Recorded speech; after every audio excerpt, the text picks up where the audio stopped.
Assalamualaikum warahmatullahi wabarakatuh. Di video kita kali ini, saya akan menjelaskan bagaimana cara menggunakan SPSS dengan benar. Mari kita langsung saja gunakan aplikasi ini. Ya, pertama di bagian kriteria responden, di data view kita lihat berapa banyak orang atau responden yang berapa banyak responden yang telah mengisi kuesioner. Nah, di sini kan ada jumlah banyaknya responden. Kalau ini kan 56 responden kalau saya. Nah, ini adalah data-datanya. Nah, ini adalah berdasarkan jenis kelamin, umur, lama bekerja, dan lama bekerja, unit dan pendidikannya apa. Lalu di variable view kita lihat di bagian desimal ini kan tadinya 2, ini langsung kita nolkan saja seperti ini, dan lalu di bagian tabel kita sesuaikan berdasarkan jenis kelamin, umur, lama bekerja, dan pendidikannya terakhir apa. Setelah diubah dan menjadi seperti ini, lalu di bagian tabel view values ini kita edit, kita pilih yang titik 3, lalu kita masukkan di value ini misalkan satu itu apa, laki-laki atau perempuan itu. Setelah ditulis semua jadi seperti ini, lalu kita okekan saja kan, langsung keluar di sini. Selanjutnya di umur juga sama caranya. Umur tuh ada berapa angkanya, kalau 1 20 sampai 25 tahun, 2 26 sampai 35, 3 36 sampai 50, dan 4 ini di atas 50 tahun ya kan umurnya. Lalu kita okekan juga di sini. Nah, langsung keluarkan di sini. Dan lama bekerjanya juga seperti itu, sama ya kan, 1 2 3 1 sampai 5 tahun, 5 sampai 10, atau di atas 10 tahun. Lalu kita okekan saja. Nah, lama pendidikan juga sama, 1 SMP, 2 SMA, 3 S1, 4 S2. Kita okekan saja. Setelah itu kita masuk ke analyze. Di analyze ini kita pilih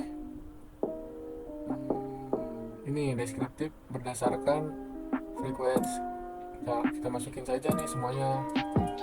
Nah, kita masukin semuanya. Setelah dimasukin seperti ini, lalu pilih di statistik kita pilih aja nih apa yang kita butuhkan, kita checklistkan gitu. Setelah udah, lalu pindah ke chart ini, lalu kita pilih ini yang kita butuhkan itu apa, misalkan histogram atau pie atau bar bagannya itu. Setelah itu di continue, habis itu udah langsung oke. Nah, gitu kalau kriteria responden ya. Lalu kita lihat outputnya gimana. Outputnya seperti ini. Outputnya kan kita pilih deskriptif. Nah, tuh berapa jumlahnya itu, jenis kelaminnya berapa aja yang udah ngisi gitu, ini umurnya segala macam gitu. Lalu kita geser ke bawah di frequency, kita lihat berapa banyak orang yang mengisi kuesioner kita, laki-laki maupun wanita. Nah, di sini ada laki-laki 26 orang, presentasinya 50%, dan valid presentasinya 50%. Wanitanya juga sama, 28 orang, 50%, valid presentnya 50%, dan kumulatif presentnya 100%.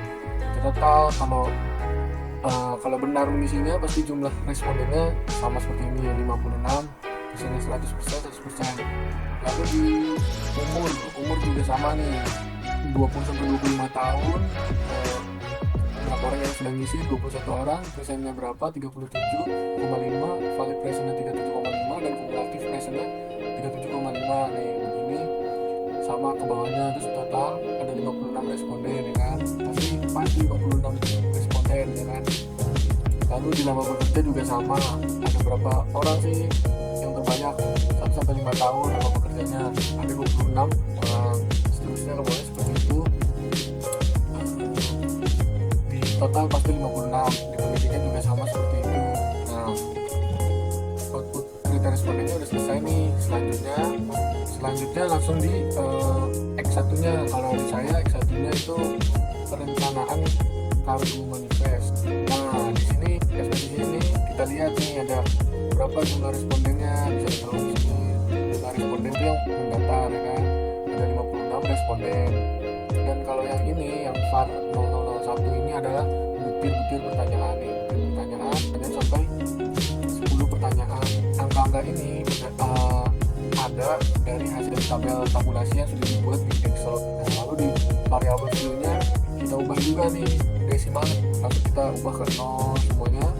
Lalu di tabel, di bagian tabel ini kita ubah juga nih, kita ubah pertanyaan X1 nomor 1, pertanyaan X2 nomor 2, seterusnya sampai dengan pertanyaan X1 nomor 10. Setelah udah diubah, lalu geser ke value, kita lihat, kita pilih titik 3 di sini di pojok kanan, kita klik, kita masukkan. Kalau 1 sangat tidak setuju, kalau 2 tidak setuju, kalau 3 ragu-ragu, 4 setuju, 5 sangat setuju. Kita pilih ini. Lalu sesudah itu kita langsung oke kan saja nih, kita oke kan begitu sama ke bawah ini sampai dengan 10 pertanyaan. Nah setelah udah kita pilih analyze. Di analyze ini bagian deskriptif statistik, kita pilih frekuensinya berapa nih, kita copy semua di sini ya kan, kita pindahkan ke variabel ini. Lalu kita lihat di ini statistik kanannya. Nah di sini kita pilih nih apa yang kita butuhkan, pilih. Setelah sudah kita continue, lalu kita ke chat lagi seperti tadi. Kita butuhnya apa nih chatnya, histogram, pie atau bar, atau nggak pakai ya kan, kita non aja, kita kuncinya kita oke ya kan.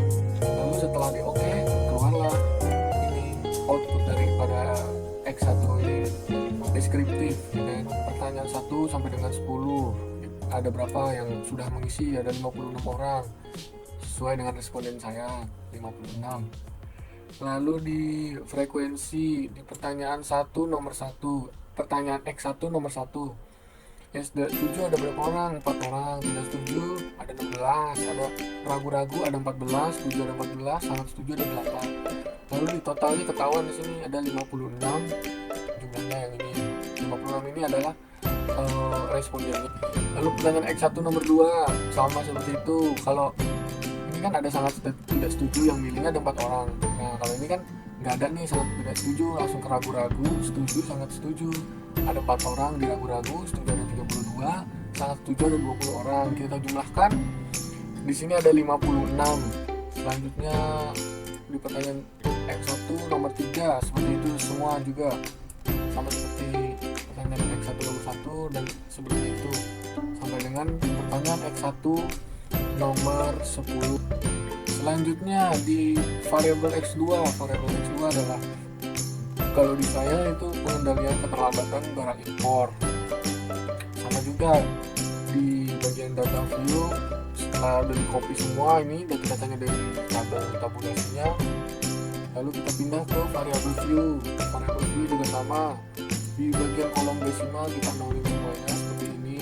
Lalu di bagian label ini kita tulis pertanyaan X2 nomor 11, pertanyaan X2 nomor 12, dan seterusnya sampai pertanyaan X2 nomor 20. Lalu di bagian values nih kita pilih juga nih di titik 3-nya di sini, kita klik, kita masukin value-nya sangat tidak setuju itu 1 angkanya, 2 tidak setuju, 3 ragu-ragu, 4 setuju, 5 sangat setuju. Setelah udah kita okekan lagi sama seperti sebelumnya. Kita di bagian analyze langsung kita klik langsung ke deskriptif statistik, di frequency dan deskriptifnya ini kita pilih aja, ntar bakal keluar di outputnya. Kita di frequency, lalu kita blok semuanya, kita pindahkan ke variabel, kita di statistik kita pilih apa yang kita telah butuh, apa yang kita butuhkan. Lalu kita continue, pindah ke chart, kita pilih chart apa yang dibutuhkan, histogram, pie maupun bar, atau tidak pakai chart. Itu selanjutnya di continue, lalu kita oke ya kan. Setelah di oke, lalu kita pilih analyze lagi. Di bagian analyze kita pilih deskriptif statistik, kita pilih yang deskriptif. juga di sini kita pindahkan semuanya ke bagian variables. Di bagian option kita klik di sini apa yang kita butuhkan, min atau sum, standar deviasi, minimum maksimum, itu yang standarnya ya saja. Lalu setelah udah di continue lalu kita oke. Nah setelah udah nanti outputnya akan keluar seperti ini. Outputnya seperti ini, sama seperti sebelumnya. Ini deskriptif. Pertanyaan X2 nomor 11 berjumlah 56 orang, 56 responden. Dan itu sampai dengan pertanyaan X2 nomor 20. Lalu di frekuensinya sama seperti sebelum. Selanjutnya di variabel Y juga ada, ya kan? Variabel Y-nya di saya tuh pelaksanaan rencana kedatangan sarana pengangkut. Nah, di sini sama juga dari tabel tabulasi kita copy di sini semuanya. Setelah itu kita mau olah di variabel view. Variabel view di bagian kolom desimal kita nolkan, sama di labelnya juga kita tulis. Kita tulis di pertanyaan Y nomor 21 sampai dengan nomor 30. Tabel values kita klik juga sama seperti ini. Setuju, tidak setuju, ragu-ragu, setuju, sangat setuju. Terus serinya seperti labelnya. Setelah udah semuanya, lalu kita olah di analyze berdasarkan frequency maupun deskriptif, sama seperti sebelum itu. Hasil outputnya seperti ini di variabel Y, seperti ini di deskriptif, ya kan? Sama seperti sebelumnya. Pertanyaan Y nomor 21 sangat tidak setuju 22 orang, ada 2 orang, tidak setuju 14, ragu-ragu 16, setuju 16, sangat setuju ada 8, dan jumlahnya dari 56 orang atau 56 responden, sama saja. Sampai dengan di pertanyaan Y nomor 30 sama seperti itu juga. Selanjutnya di uji validitas X1 kita pilih sebelum jadi output, kita atur dulu di analyze, kita pilih di skala ini kita pilih reliability analyze. Kita pindahkan semuanya pertanyaan X1 nomor 1 sampai dengan nomor 10 kita pindahkan gitu. Dan setelah dipindahkan kita pilih statistiknya kita klik ini item scale, lalu scale if item delete, lalu lain-lainnya kita klikkan saja yang kita butuhkan. Setelah itu di continue, dan setelah di continue langsung diokekan saja. Lalu keluar outputnya seperti ini, reliability ya. Di sini kita lihat case processing summary-nya, berapa ininya, jumlah respondennya, reliability statistik. Nah yang penting ini uji reliabilitas juga ada di sini ya kan. Kalau R tabelnya 2181 itu kan kecil daripada R hitungnya besar. Nah kalau R hitungnya itu besar berarti itu reliable. Nah ini uji reliabilitas ya kan, keterangannya. Ntar kalau udah diubah atau di copy ke Word, baru kita tambahkan di sini keterangannya reliable gitu. Lalu kita lihat di item total statistik. Selanjutnya di pertanyaan X1 nomor 1 scale metric, scale ininya nih kan. Lalu di scale variable, scale variance, item delete, collected item total, correspond alpha, item delete. Ini harus lebih besar R hitungnya daripada R tabel. Nah kalau seperti ini berarti kan uji validitas X1 nya berarti reliable ya kan, seperti itu. Selanjutnya di uji validitas X2 yaitu pengendalian keterlambatan barang impor, kita lihat sebelum jadi outputnya, lalu kita pindah ke variable view. Sama juga di desimal kita nolkan semuanya seperti ini. Lalu di label, di kolom label ini kita ini apa, kita tulis pertanyaan X2 nomor 11 dengan pertanyaan X2 nomor 20. Di bagian tabel values kita tulis di sini, di titik 3 yang ada di sini kita tulis 1 saya tidak setuju, 2 tidak setuju, 3 ragu-ragu, 4 setuju, 5 sangat setuju. Setelah udah, lalu kita oke sampai dengan pertanyaan X2 nomor 20 sama. Lalu kita mau olah nih, setelah udah ditentukan ya, kita klik analyze, kita pilih scale di sini, kita pilih reliability, analysis, kita fokus semuanya, kita pindahkan ke item, kita klik statistics. Nah, kita pilih juga nih item, scale, item delete dan lain-lainnya. Setelah udah di oke, lalu continue, ya udah nih, udah semuanya. Lalu kita oke kan saja. Setelah oke, kita lihat di outputnya, di output reliability ya kan, pertanyaan X2 nomor 11 ini gimana sampai dengan pertanyaan X2 nomor 20. Nah, sebelum itu kita uji reliabilitasnya dulu.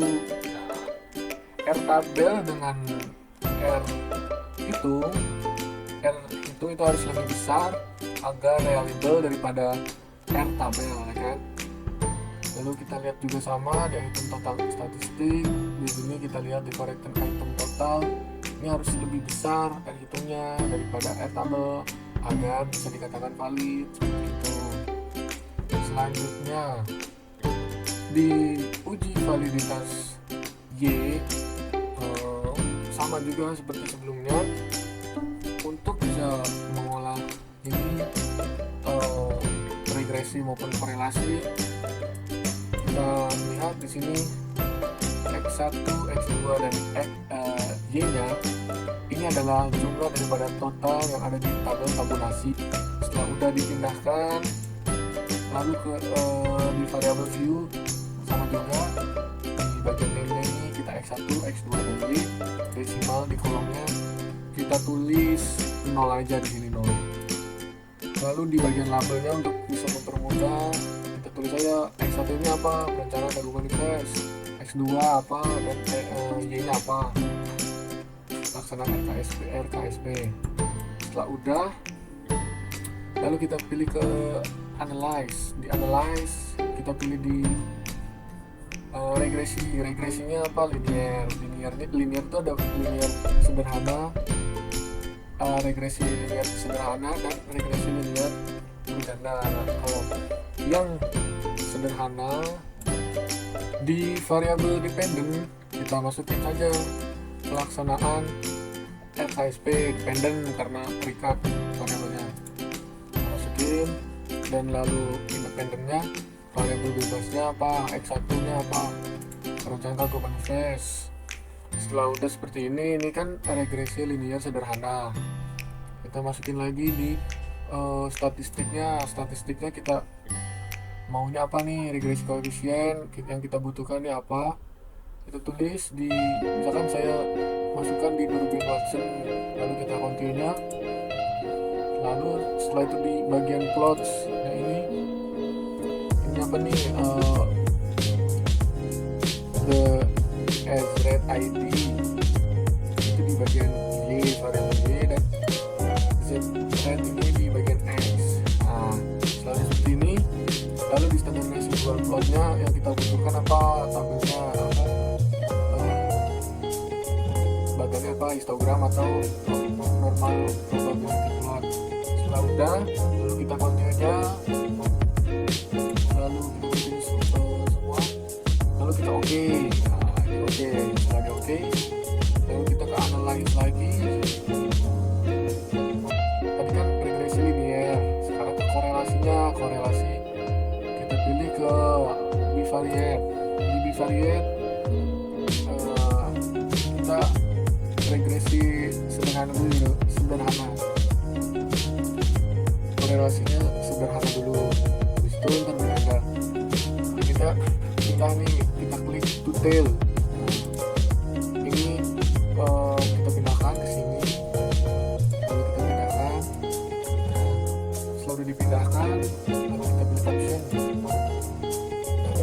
pilih apa aja yang kita butuhkan. Nah setelah udah kita oke. Kan setelah di oke, nanti akan keluar hasilnya seperti ini, outputnya di bagian korelasi. Nah ini korelasinya, kita lihat nih output yang sudah tadi dibuat. Nah ada yang di regresi, kita lihat di ininya, model summary-nya nih, kita lihat kan ada nih R model tabel R sama R square. Kita lihat di sini model summary-nya,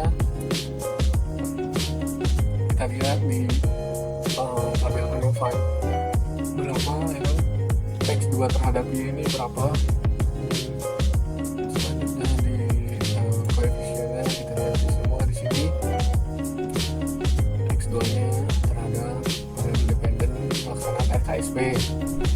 Kita lihat nih dari standar error, standar koefisiennya ini GT, GF, di sini semua.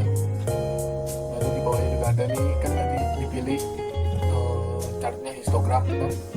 Lalu kita lihat lagi ke bawah, normal plot ya kan, keluar langsung seperti ini jump proc-nya. Lalu di variabel ini keluar juga kan, seperti itu ya kan. Selanjutnya di regresi linear berganda, selanjutnya ini X1 dan X2 terhadap Y.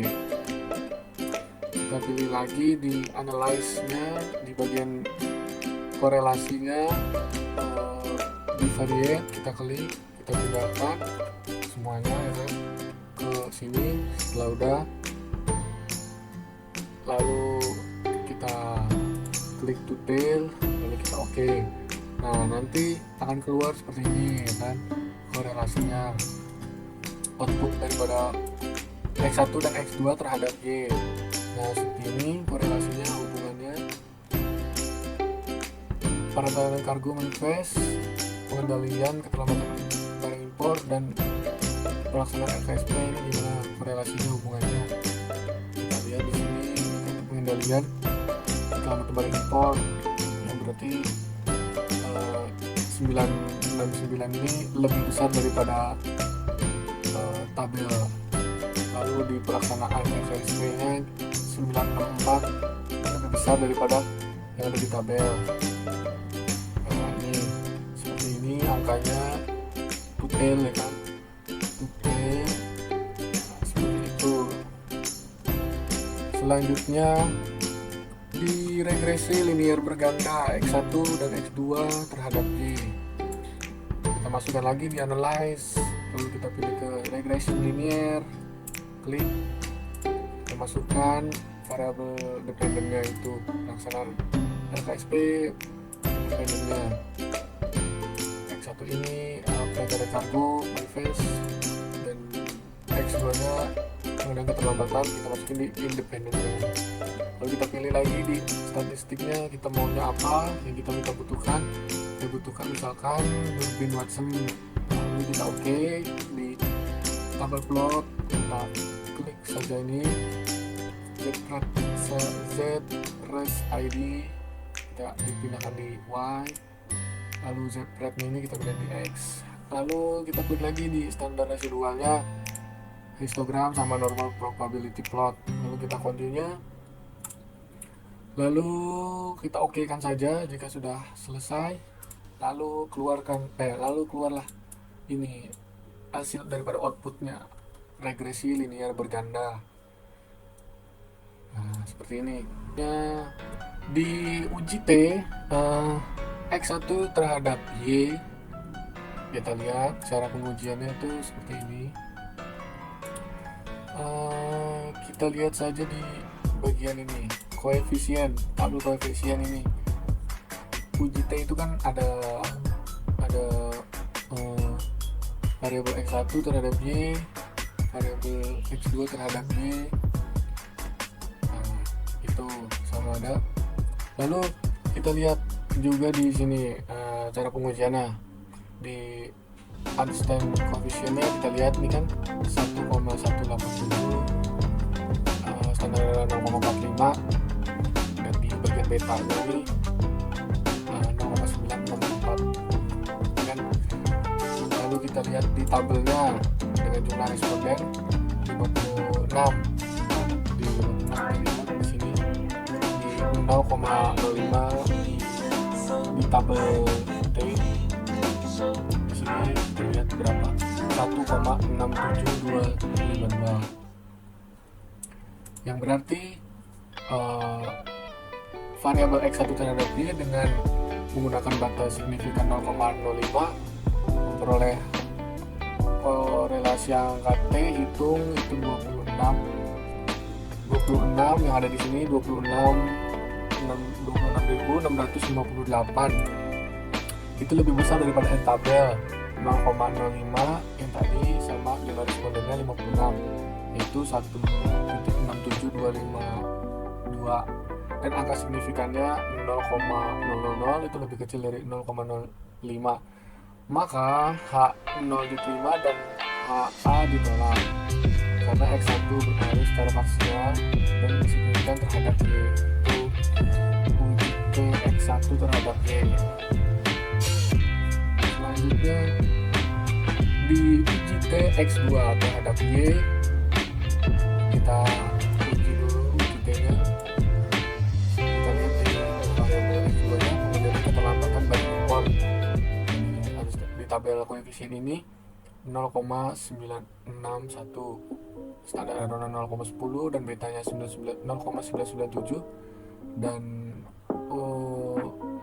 tabel ini 93.998. Lalu kita lihat di tabel T-nya ya kan, ini seperti ini. Di jumlah respondennya 56, kita lihat di 0,05 kita dapatkan angka 1.67252 di tabel.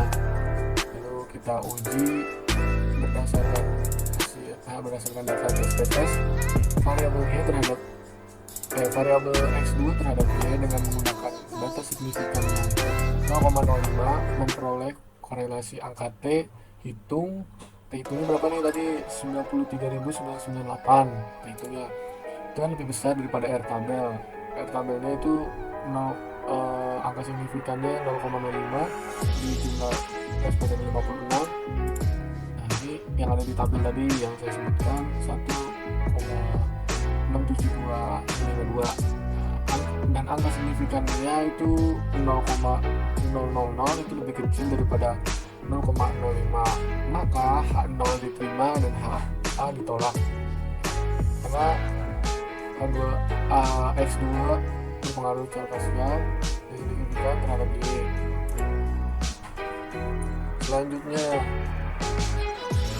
uji F X1 dan X2 terhadap Y, yang berarti perencanaan kargo manifest dan pengendalian keterlambatan barang impor terhadap pelaksanaan LKSP. Itu kita uji dulu. Cara pengujiannya kita lihat dulu di tabel. Kita harus punya dulu tabel F nya dulu nih. Tabel F dengan jumlah responden itu 56. Kita lagi bagian ini, bagian 2.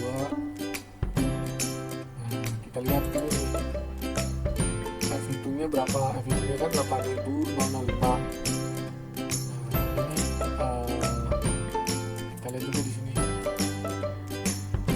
Berdasarkan data yang mana di SPSS, F hitungnya kan tadi 8.005. F hitung nih.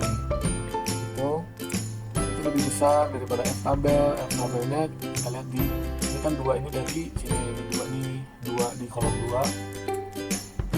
Responden dengan responden 56